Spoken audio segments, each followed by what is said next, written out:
Hello viewers, once again you are watching our YouTube channel V plus U and I am your chemistry teacher प्रशांत भारद्वाज। देखिए हम लोग जिस topic को discuss कर रहे हैं बेटा वो टॉपिक है केमिकल काइनेटिक्स। इससे पहले के वीडियोस में हमने आपको थ्योरेटिकली बहुत कुछ बताया केमिकल काइनेटिक्स के बारे में, और अगर आपने हमारा प्रीवियस लेक्चर देखा है तो वहां हमने आर्हेनियस इक्वेशन को डिस्कस किया था। आर्हेनियस इक्वेशन में दो फैक्टर्स ऐसे हैं जो रेट कांस्टेंट को चेंज कर सकते थे, एक टेम्परेचर और एक एक्टिवेशन एंथैल्पी। तो लास्ट लेक्चर में हम लोगों ने बताया था कि टेम्परेचर के चेंज करने से रेट ऑफ रिएक्शन पे क्या फर्क पड़ता है। एक इक्वेशन ड्राइव की थी हम लोगों ने, उससे रिजल्ट निकाले थे और उसके ग्राफ पढ़े थे। आज हम आपको बताएंगे कि अगर एक्टिवेशन एंथैल्पी चेंज कर दी जाए या एक्टिवेशन एनर्जी बदल दी जाए तो रेट ऑफ रिएक्शन पे क्या फर्क पड़ता है। ठीक है, चलिए आज का हमारा टॉपिक क्या है बेटा, effect of catalyst on rate of reaction.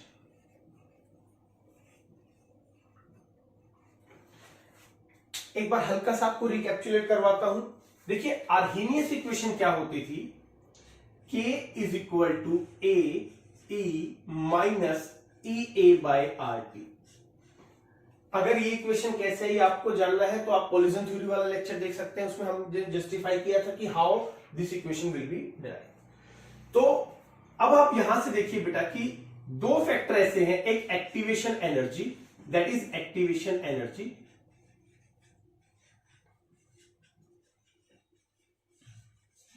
और ये तो कांस्टेंट है आपके पास, you can say gas constant, और दैट इज टेम्परेचर, और इसे हम बोलते हैं आर्हेनियस कांस्टेंट, आर्हेनियस कांस्टेंट। ठीक है जी। तो बेटा एक बात देखिए, अभी ये तो कांस्टेंट है, आर भी कांस्टेंट है, तो दो ऐसी चीजें क्या है जो वेरिएबल है, वो है एक्टिवेशन एनर्जी और टेम्परेचर। तो अगर हम इन दोनों को चेंज करें, इंक्रीज करें या डिक्रीज करें, तो सीधी सी बात है रेट कांस्टेंट पे फर्क पड़ेगा। और आपको पता है रेट ला कैसे एक्सप्लेन करते हैं, के ए की पावर एन।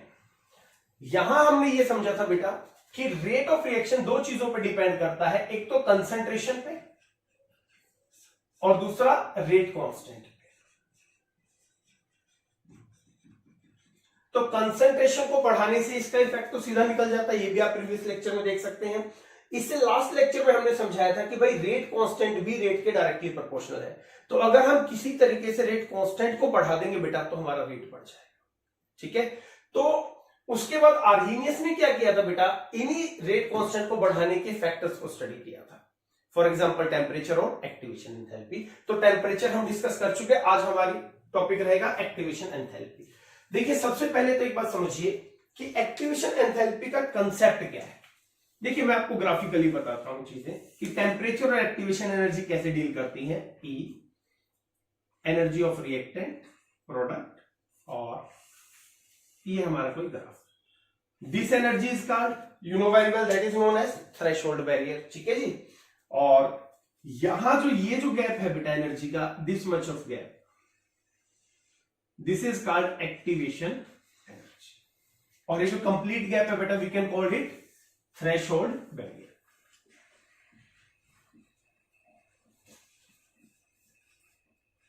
अब देखिए होता क्या है, टेम्परेचर बढ़ाने से और एक्टिवेशन एंथैल्पी घटाने से क्या होता है।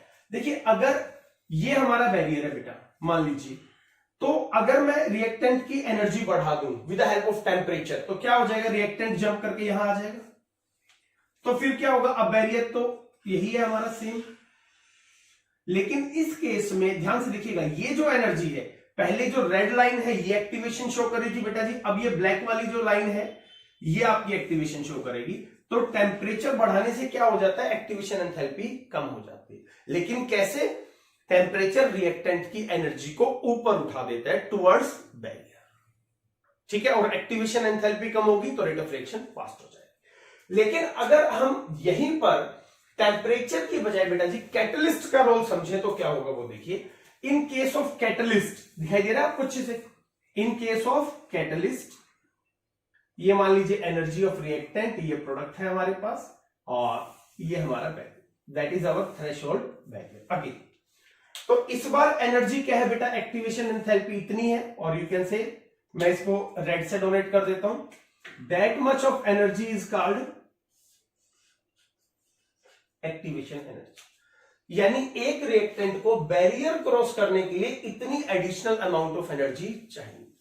बट यहां पर अगर हम टेम्परेचर ना बढ़ाएं बेटा और कैटलिस्ट डाल दें, जनरली वैसे तो कैटलिस्ट दो तरीके के होते हैं, नेगेटिव और पॉजिटिव, पर जनरली हम मानते हैं कि catalyst increase the rate of reaction, हम पॉजिटिव एज्यूम करके चल रहे हैं।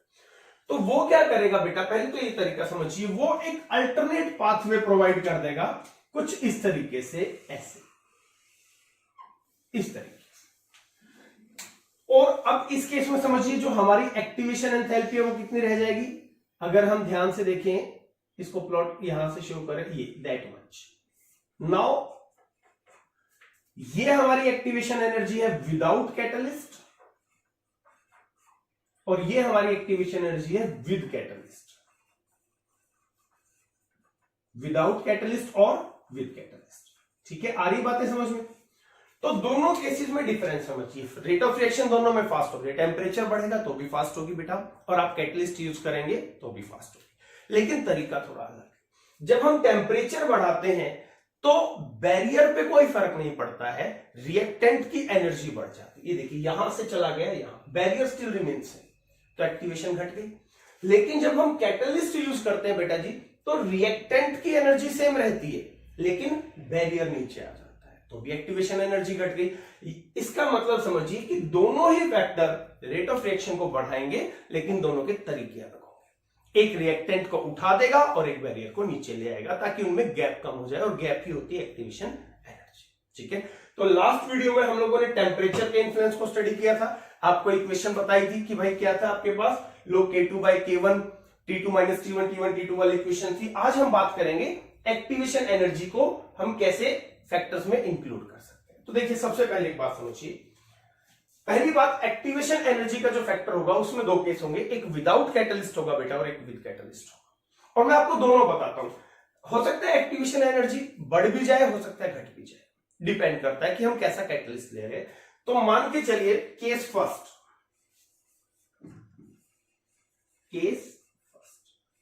EA, अगर ये बेटा जी डिक्रीज होता है, ध्यान, तो बेटा मान लीजिए EA आपका डिक्रीज हो रहा है, तो अब आप खुद समझिए EA/RT वैल्यू भी क्या होगी, ये वाली वैल्यू घट रही है तो ये भी कम हो जाएगा। ठीक है, तो यहां से अगर मैं देखूं -EA/RT की वैल्यू क्या हो जाएगी, that will increase, negative value वो आपकी बढ़ जाएगी। और अगर ये वैल्यू बढ़ती है तो E - EA/RT, ये वैल्यू भी आपकी बढ़ जाएगी। और अगर ये वैल्यू बढ़ती है बेटा, समझिएगा ये वाली वैल्यू, तो इससे मल्टीप्लीकेशन में है, तो आपका जो रेट कांस्टेंट है K, वो भी इंक्रीज हो जाएगा। और अगर आपका रेट कांस्टेंट बढ़ता है बेटा जी, तो रेट ऑफ रिएक्शन भी इंक्रीज होगी। आराम से समझिए आप इस बात को। देखिए हम EA को डिक्रीज कर रहे हैं, एक्टिवेशन एनर्जी को घटा रहे हैं, तो EA/RT अगर ये वैल्यू कम होगी, समझिएगा, तो ये ओवरऑल वैल्यू भी कम हो जाएगी। और अगर ये कम होती है तो इसका नेगेटिव जो पार्ट है, समझिएगा, इसका जो नेगेटिव अगर हम रिलेशन देखें तो बढ़ जाएगा, और अगर ये बढ़ेगा तो ये बढ़ेगा बेटा। और ये किसके डायरेक्टली प्रोपोर्शन है, E - EA/RT, तो डायरेक्टली प्रोपोर्शनल है, तो क्या होगा, अगर ये बढ़ेगा तो K भी बढ़ेगा, और K is directly proportional to R, rate of reaction बढ़ जाएगा। ऐसे आपको चीजों को समझना है। तो हमारा फायदा किसमें बेटा, एक्टिवेशन एनर्जी को घटाने में। मैं आपको बढ़ा के भी समझाता हूं। अगर मान लीजिए एक्टिवेशन एनर्जी बढ़ जाए, मान लेते हैं कि हमने एक्टिवेशन एनर्जी बढ़ा दी, तो फिर अगर ये बढ़ेगी तो बेटा जी EA/RT की वैल्यू भी बढ़ेगी, क्योंकि EA बढ़ रहा है आपका। तो जो इसका नेगेटिव कॉन्सिक्वेंसेज होंगे वो क्या हो जाएंगे, वो कम हो जाएंगे। और अगर ये कम होता है तो E - EA/RT भी क्या हो जाएगा, कम हो जाएगा। और अगर ये कम हुआ, which is directly proportional to K, that is rate constant, वो भी कम हो जाएगा। और रेट कांस्टेंट कहीं ना कहीं किससे कोरिलेट करता है बेटा जी, रेट ऑफ रिएक्शन से, तो आपका रेट ऑफ रिएक्शन भी कम हो जाएगा। जबकि ऊपर वाले केस में आपका रेट ऑफ रिएक्शन, क्योंकि K से कोरिलेट करता है, बढ़ा था। तो इस तरीके से चीजें चलती।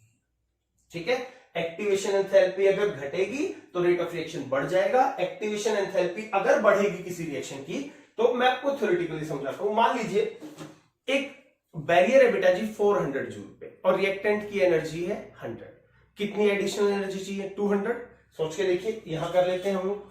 मान लीजिए बैरियर की एनर्जी है 400 और आपके रिएक्टेंट की एनर्जी 100। कितनी और एनर्जी चाहिए? 300। अगर हम बैरियर को थोड़ा ऊपर कर दें या फिर इसको नीचे कर दें, मान लीजिए रिएक्टेंट को हम 50 पे ले आए, तो एक्टिवेशन कितनी हो जाएगी? That will become 350। समझ पा रहे हैं? तो क्या होगा, रिएक्टेंट को क्रॉस करने में मुश्किल होगी, रेट ऑफ रिएक्शन आपका स्लो हो जाएगा।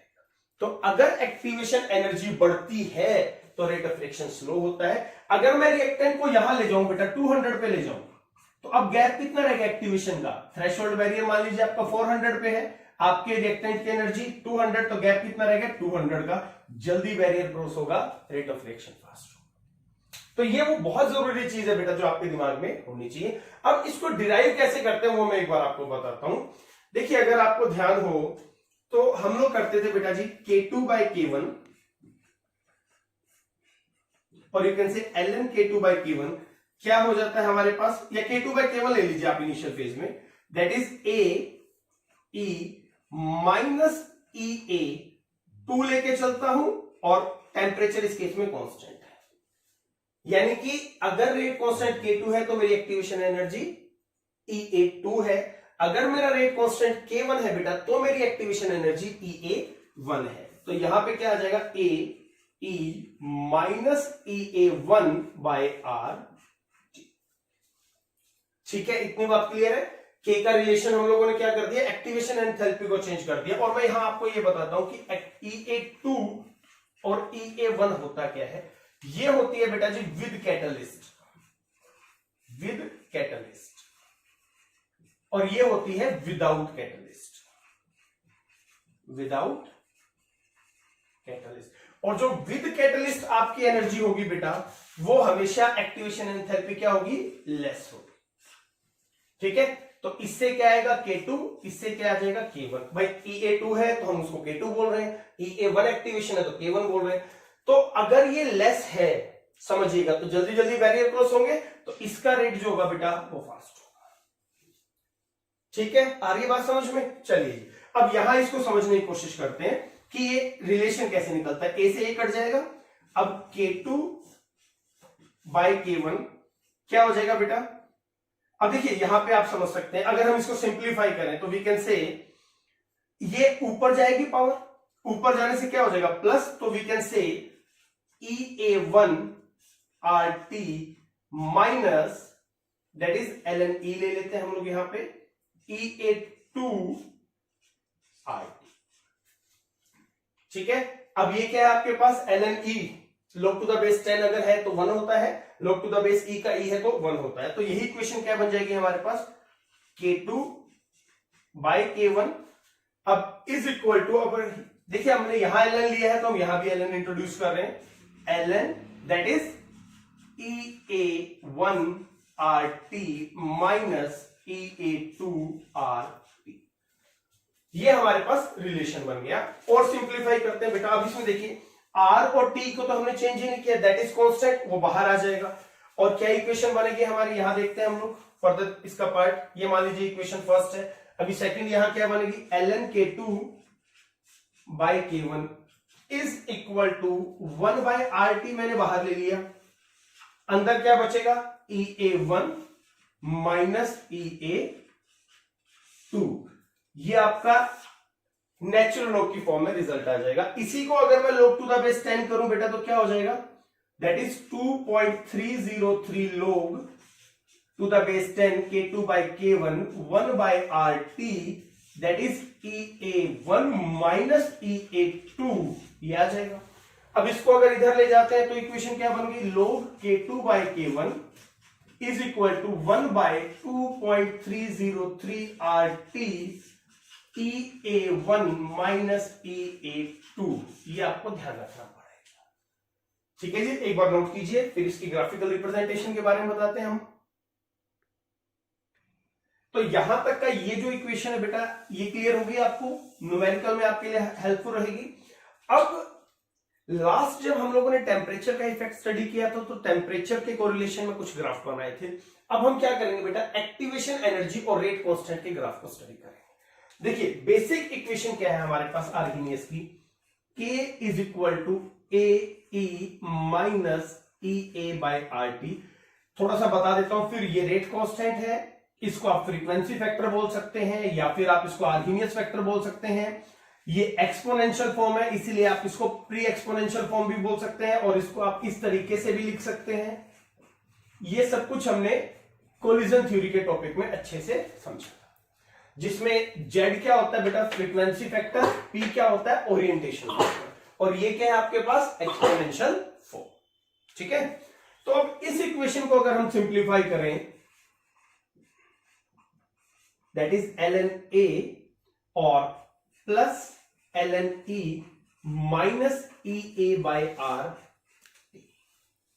ठीक है, by taking natural log of both sides.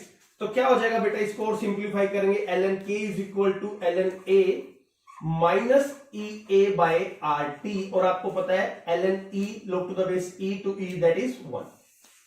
तो ये हमारे पास आ जाएगा।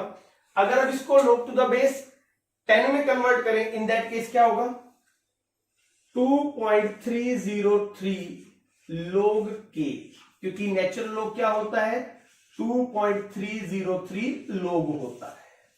ठीक है, चलिए, तो यहां भी क्या आ जाएगा बेटा, 2.303 log A minus EA by R।